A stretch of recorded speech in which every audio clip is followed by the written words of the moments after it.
أكيد تصحيح المسار في مسابقة الدوري المغربي ليبقى اسفي مع الكبار كما اعتدنا في المواسم القادمة.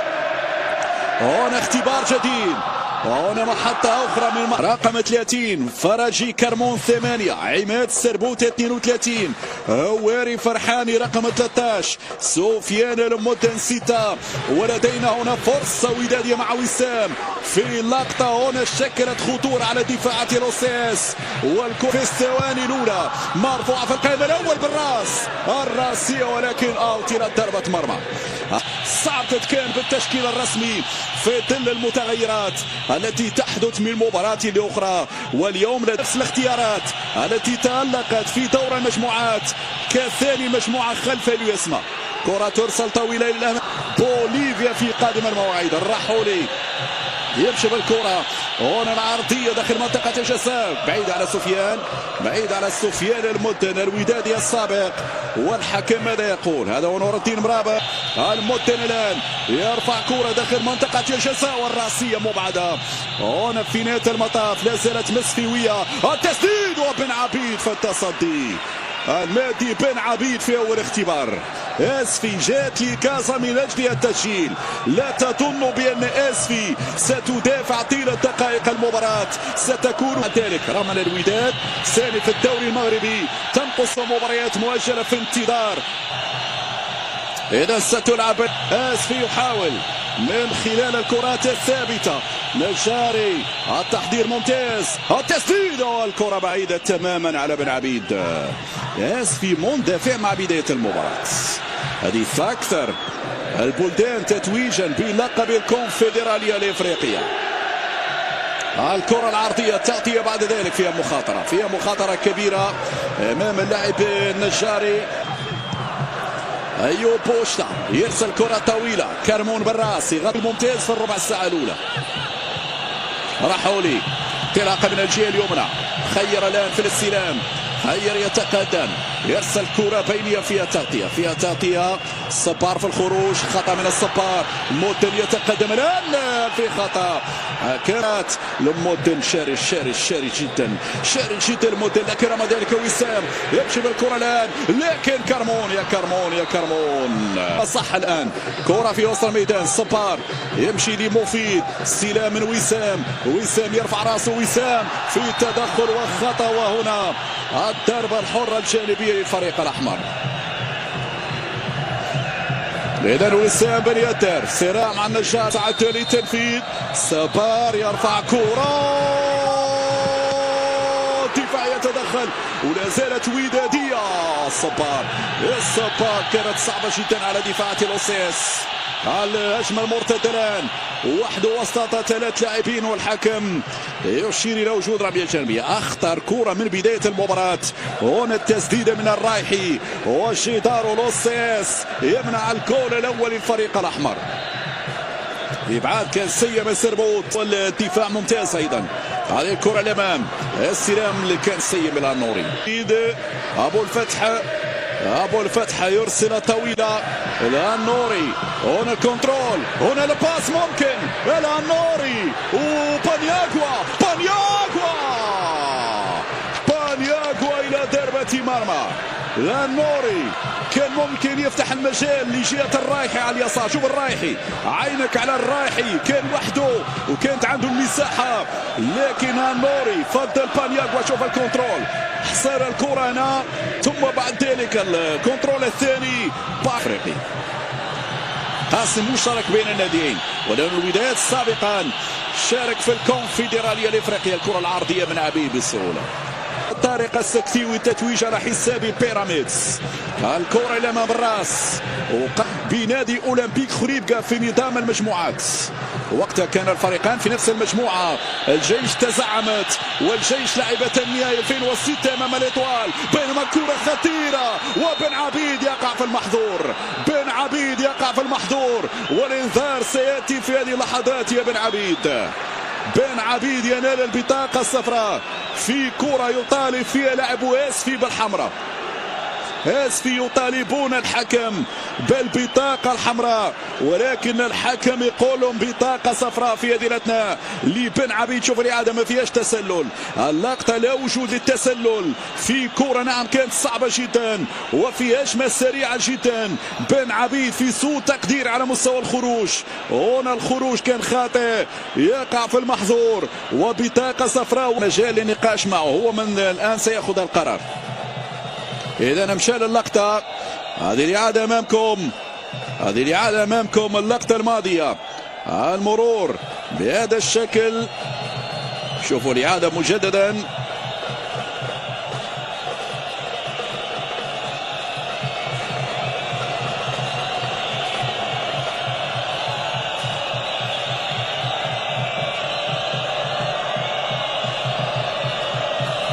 عماد الخنوس اللي كان وجه لوجه مع الحكم من زاوية واحدة.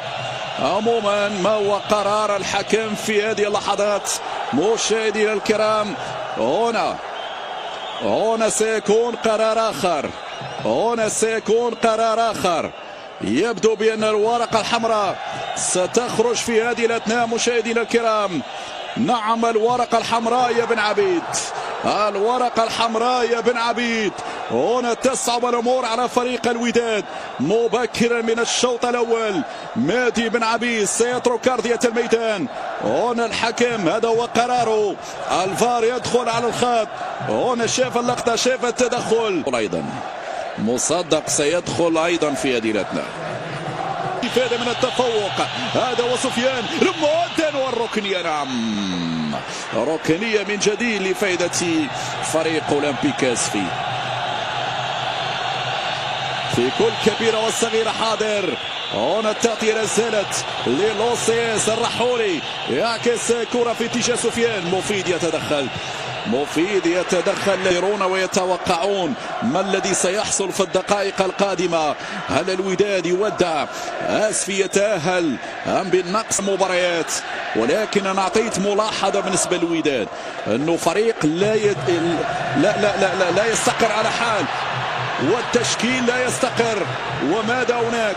عبد العالي محمدي، لاحظ الارتباك المتواجد الآن. يعني آسفي في اعتقادي هذه فترات يعني يا شكري الخطوة يستغلها، لكن في نهاية الأمر آسفي يتفوق بالتلموع مع الهدف في ظل التراجع الكبير في أداء الوداد الرياضي. إذا المباراة تتوقف مرة أخرى. هذا هو حجم الجمهور الحاضر. إعادة عبد العالي المحمدي اللي دخل قبل حين كاد يتسبب في هدف لفائدة لوسيس، لفائدة لوسيس. هذه الإعادة التدخل الماضي اللي كان في التدخل هنا أمام الخلوص والفار. نعم للمرة الثانية. أم لا؟ عينك على الرجل المحمدي هنا في اتجاه الخنوس. محمدي مشى للكرة، وقع التدخل. هنا الاصطدام حصل بين الخنوس والمحمدي. فقط الكلمة ستكون للحكم. الحكم هو من سيقرر هل فيها ضربة جزاء أم لا. إذا ننتظر. هذا هو الخنوس، فعل الخنوس اللي عامل مشكل كما ذكرت. تحرك بشكل ممتاز على مستوى خط دفاع الوداد الرياضي، عمل مشكل لحين سيتجه وماذا سيقرر في نهاية المطاف. ركلة جزاء للوسيس، ركلة جزاء لأولمبيك أسفي مشاهدينا الكرام بعد خطأ الحارس عبد العالي المحمدي. إذن عبد العالي المحمدي كما حصل لبن عبيد هنا يتسبب في. الآن القائد محمدي في مكانه، سفيان والهدف الأول لموتن والجول الأول للوسيس هنا في كازا. أسفي نعم تتقدم بهدف اللاعب سفيان الموتن من علامة الجزاء. هنا تتغير المعطيات، الطرد صعب الأمور على الوداد، وأسفي تستغل هذه اللحظات. خطأ من المحمدي، بينالتي لأسفي، وسفيان الموتن يسجل الجول الأول. إذا النتيجة تتغير في هذه الأثناء. هنا الإعادة طبعا من استفاد. هنا الخنوس نعم اصطاد ضربة جزاء، وسفيان مدن يترجم نعم، وكلاهما حاضران سابقا مع فريق الوداد. خنوس طبعا هو ودادي سابق كما سفيان مدن. مجموعة لم تضم نجوم انذاك، وكانت مجموعة منسجمة تحت قيادة الحسين عمود. هذه كرة ودادية، التعادل يضيع في هذه اللحظات. أول ردة فعل الوداد ب10 عناصر تحاول العودة في النتيجة. وأنا كنت أتكلم عن آسفي يذكرني بمجموعة عمود 2010، مجموعة الفتح الرباطي التي فازت بلقب الكاف. دقائق بكل تأكيد الوداد مطالب يصحح الأمور. هذه كرة عملية المرور، مفيد المراوغة، مفيد المراوغة، التعادل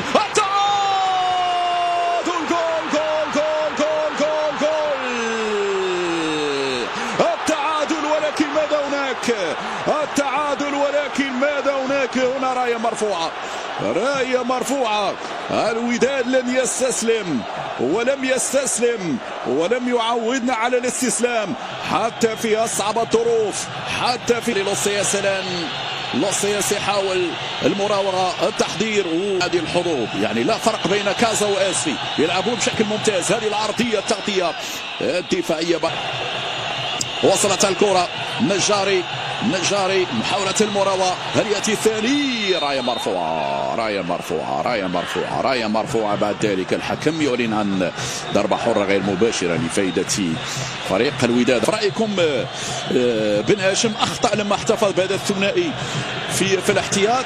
أنا شخصيا كنت أميل إلى تواجد اسمين من البداية. هذه الكرة للأمام، كرمون، وليد الصبار سيرفعها نعم على مشارف منطقة الجزاء. خروج حمزة الحمياني، الكرة للأمام، الحمياني من جديد.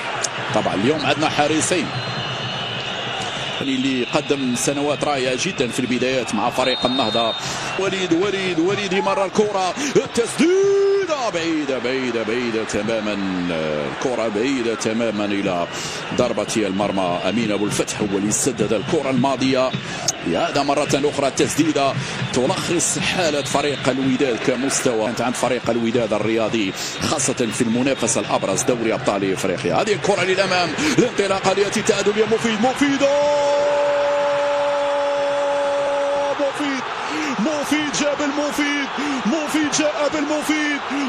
جاء بالمفيد يقول لكم بأن المباراة لم تنتهي بعد. هذا هو منقذ الوداد. من أين انسل؟ نعم، خطف الجول للوداد في توقيت ممتاز يا بن هاشم. خطف الجول، جول يا مفيد. أي سرعة وأي انطلاقة وأي مهارة وأي لمسة يا مفيد. خلى الحظوظ قائمة يا بن هاشم في دقائق الجولة الثانية. مشاهدينا الكرام، الوداد اللي تكلمت عن غياب الكاريزما والشخصية، لكن هنا الشخصية حضرت من مفيد جاكم بالمفيد، وقال لكم بأن الوداد لم تستسلم بعد. مفيد جاكم بالمفيد. إذا شوط ثاني ينطلق في هذه اللحظات. نعم، الأيمن واللي كان في محور الدفاع طبعا المباراة الماضية. هنا عبد العالي على مستوى أداء فريق الوداد الرياضي في الخط الهجومي. كرة للأمام، طبعا ما هو متوقع في هذه الجولة الثانية. زياش مرابط وناصي، النوري كاد يخطف الجول الثاني. هذه أول محاولة لفريق الوداد، المركز الذي رأينا فيه مصدق في مباراة الذهاب. هنا الكرة تصل أمامية، لكن الوافي بأن نقطة التحول ليست في الطرد ولكن في هدف مفيد في توقيت قاتل. بينما كرة هنا للوسياس، العرضية التغطية. هنا الكرة تصل بعد ذلك إلى أول ركنية. تلعب الكرة بسرعة من جانب اللاعب البوشقالي راوغ، ولكن هناك عودة موفقة. هو اللي غير مسار الكرة وهو اللي مهد الطريق لمفيد من أجل التسجيل. بينما كرة الرحولي ساحة ملعوبة الكرة. المصدق ماذا سيفعل؟ يمر الكرة للهنوري. هنوري خاطئة، تدخل من الدفاع. صبار بعد ذلك، هي كرة على اليمين، زياش التسديدة لكن بعيدة. هذه أول تسديدة لحكيم زياش. حاول زياش بتحركاته انه يرفع رتم المباراة ويخلي الحالة الهجومية افضل. منتصف الميدان نبقى مع فريق اولمبيك اسفي. استلام من نجاري يمرر كرة الخنوس لا يمر في هذه الكرة، وهنا الحكم يصفر خطأ لمصلحة نادي. الاستلام والانطلاق من مفيد هرب انسال. هذه عرضية والكرة إلى الركنية يسبب النقص العددي. هذا هو زياش على مستوى القائمة الأول، والدفاع يتدخل. تراجع واضح للاعبي لوسياس، فاقدين تركيزهم الآن. عندك يا زياش العرضية والتغطية هذه المرة من سفيان مدن من غير المسار، والكرة تتخذ مسار آخر في مرتدة هجومية مسفيوية. يلزم الزيادة العددية في تباطؤ نوعا ما في إكمال المرتدة، لكن الخطورة تبقى قائمة. اسفيلان في الهجوم الراسية، ولكن عبد العالي لمحمدي دون عناء دون مشكلة. الكرة كانت ضعيفة في متناول عبد العالي المحمدي. يبدو بأننا سنشاهد مسار آخر في هذه المواجهة في الطريق إلى التحسن مع محمد أمين بن هاشم. كيف سندبر الدقائق القادمة؟ يغطي عليه نجاري الآن في عملية الخروج والانطلاق. الهجمة المرتدة، الأربعة على اليمين، الخنوس العرضية، ولكن مرشحة من جانب شكري خطوي. هذه الكرة للأمام الرأسية بعد ذلك. عماد انطلاقة من الرحولي أقرب مفيد. يعني ما شاء الله عليه المدرب يا بن هاشم يقول لك بأن مفيد هذا لا يجوز في الاحتياط. هذه الكرة أمامية، تغطية من جانب اللاعب الوافي. نبقى مع فريق الوداد أو اسفي. الرحولي حاول يمر، لكن تكاثروا عليه. هنا تأتي المساندة من أيوب بوشتا مفيد ينسل، بوشتا يعطي تمريرة ولكن مكشوفة، وترجع الكرة بشكل سليم وسريع. هنا وصلت للرحولي، الرحولي كمباراة. هنا الاستلام، الصبار يلعب السريع لزياش. ماذا سيفعل زياش؟ ذكية يا زياش. وصلت هناك على اليمين هنوري 1 على 1. محاولة المرور، الصبار يتقدم، هنوري لا زالت عندها. الصبار كان قريب من الجول الثاني. هنا الكرة يتصدى لها حمزة الحمياني إلى الركنية.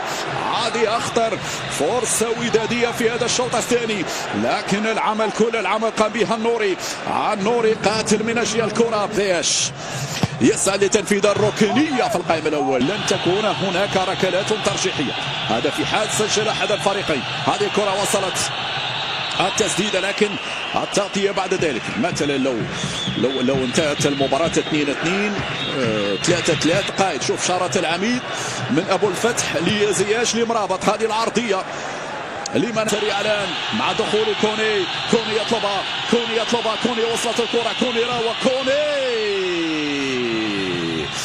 جديد لعناصر فريق اسفي. هذه العرضية، التغطية الدفاعية من السلام بعد ذلك من سربوت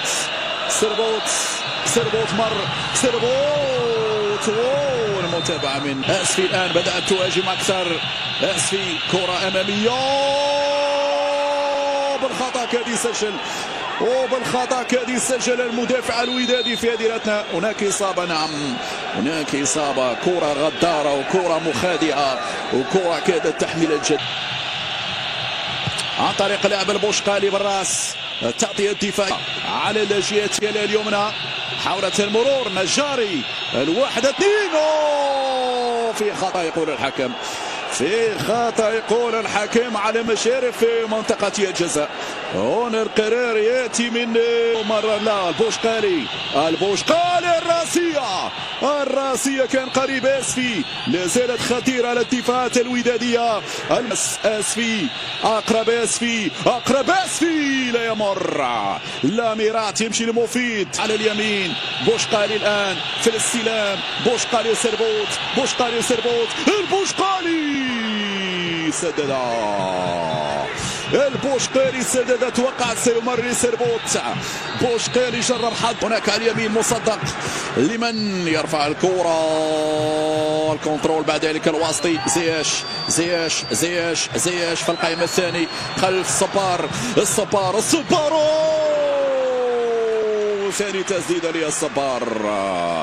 ثاني تسديدة للصبار، هذه المرة من نقطة بعيدة، هذه التسديدة قوية جدا لكن مرت عالية على مرمى الحارس حمزة الحمياني. هنا جرب حظه والآخر الصبار. فرحان يتقدم يلعب بسرعة، أنس الضوء البديل في المساحة، نعم يتقدم في المساحة، العرضية وبو الفتح يتدخل، لوسياس لا زال يضغط، هذا اللاعب كوني في الاستلام، كوني هي الكرة الوانتو، الرحولي جول.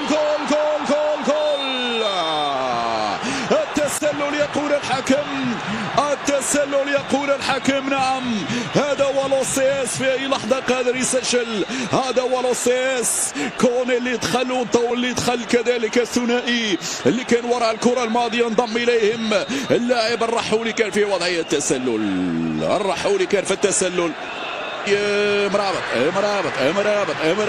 مرابط وكربون ممتاز في الياش. زياش يرفع كرة زياش والراسية، بعد ذلك الكرة تتجاوز الخطوة، بالتالي إشارة إلى ركنية من جديد لفائدة فريق الوداد الرياضي. ربما هنا المطالبة بوجود لمسة يد، هذه الإعادة مرة أخرى، الكرة لمسة كرمون فعلا. النور يتلاقى مع مرابط، هنا ترفع كرة مقوصة لمدن مباشرة، نجوما وصلت إلى سربوت عودة سريعة لكل لاعبي فريق الوداد. هنا يتغير مسار الكرة، متابعة بعد ذلك جول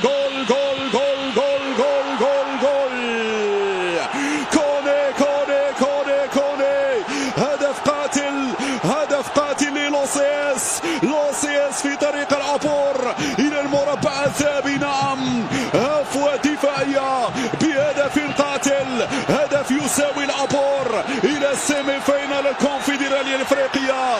القرش الشرس السفي تفعل في اللحظات الأخيرة يا شكري خطوي. لوسياس تقترب أكثر من الدور النصف النهائي، بل أقول من الآن السفي ستكون حاضرة في المربع الذهبي. غلطة كبيرة هنا التمريرة، كوني في الاستلام، كوني في الزاوية 90. كوني نعم ينهي مسيرة الوداد الرياضي ويعبر في لحظات تاريخية، مباراة للتاريخ، مباراة العمر، مباراة العبور، مباراة لوسياس مع الكبار حتى الآن في دور النصف النهائي. هذه الغلطة الماضية من زياش، هذه المتابعة من الرحولي خطفها، الرحولي مررها، كوني بضربة قاضية في الشباك الودادية. نعم في نصف النهائي حتى الآن. غلطة زياش تساوي العبور للوسياس يا بن هاشم. فريق الوداد الرياضي، هذه العرضية ودادية، إشارة التنفيذ. زياش يساعد، زياش والتعادل، يتدارك الأمر يتدارك الخطأ زياش ويعدل النتيجة في هذه اللحظات. زياش والعودة، زياش والتعادل، زياش وكأنه يقول الأمور لم تحسن بعد، هل من ريمونتادا قادمة يا زياش؟ يا لروعة الجول، بالتخصص يا زياش، في الزاوية البعيدة. نعم نعم هنا حتى في الشباك المسفيوية ليقول بأن الوداد هنا حاضر. الوداد نعم بإمكانه أن يعود، لكن لم يتبقى إلا